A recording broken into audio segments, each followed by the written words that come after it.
Hello everyone and welcome to our daily manna. Kindly open our Bibles in the first letter of Peter, chapter 1, verses 3 to 9.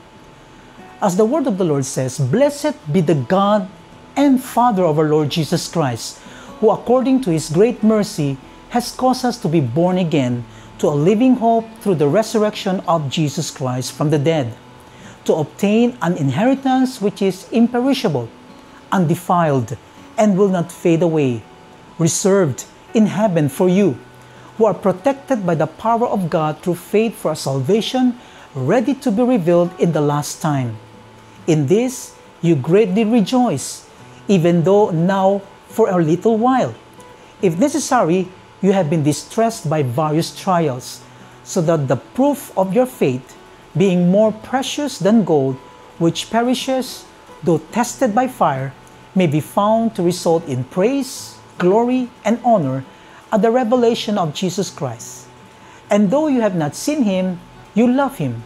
And though you do not see Him now, but believe in Him, you greatly rejoice with joy, inexpressible and full of glory, obtained as the outcome of your faith, the salvation of your souls." God bless us all through the reading of His Word today. The Apostle Peter explains that believers in Christ are given a new birth into a living hope, a new life made possible through the resurrection of Jesus Christ. That resurrection gives us the hope of eternal life, just like Jesus who rose again. The Apostle Paul also speaks similarly in 2 Corinthians chapter 5, verse 17, stating that when someone trusts in Jesus, they become a new creation. We are given new life and a new identity. In verse 3, Peter tells us that this message of hope is more than just a wish or a desire. He assures us that this living hope is a joyful and confident expectation. Peter continues in verse 4 saying that this new birth also brings with it an eternal inheritance. This assures us that we are united with Jesus Christ forever.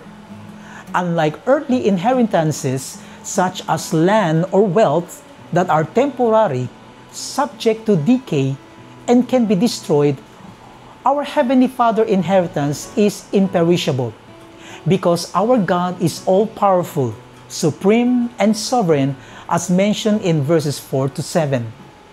The resurrection of Christ from the dead gives us complete confidence that this hope will last for all eternity.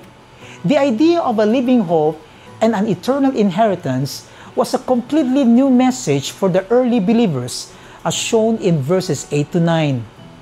Today, we have the honor of receiving that same hope and the privilege of sharing this living hope with others. Let's pray. Lord God Almighty, truly you are worthy of praise and worship. But Father, there are many who do not yet know that you are the Savior.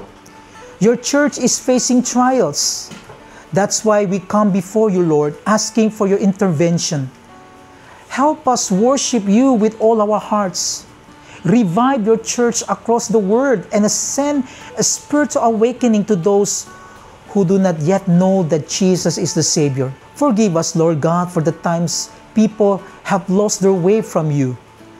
Bring your church to a place of humility, where we admit we don't have all the answers. We've made mistakes and become more like the Word. Guide us in your wisdom and teach us to do your will and to walk in your ways. We place our complete trust and hope in you, Lord, and we choose to obey you fully so that others may be saved and rescued from the dangers of sin. Almighty God, give us a hunger for your presence and wisdom and righteousness, so we may proclaim your word. Lead us back to your holy words, so we may learn again. Help us listen to your voice and guide us to your Holy Spirit, so we may walk at the center of your will and follow your desire. Unite us and bring peace among us, your people, so we may carry the good news of Christ to those who are lost and on the path of destruction. Let us not be swayed by those who twist words and deceive others. That's why, Lord, we ask that your presence dwell in our hearts. We give you all the praise for what you have done and what you will do. Thank you for reviving the church across the world and for bringing spiritual awakening to those who do not yet believe in God. For all the honor, glory, and worship now and forever. In the name of Jesus Christ we pray. Amen and amen. When you place your hope in things or people, you will soon find yourself disappointed. Wealth and fame cannot bring lasting joy into our lives. What we truly need is to fix our eyes directly on Christ, for He is our God of hope and confidence, and there is no other. In the Gospel of Matthew chapter 24 verse 35, Jesus said, "Heaven and earth will pass away, but my words will not pass away." May this message be placed in our hearts wherever we go, because we know that our God alone is our true hope in life. God bless everyone, and Shalom!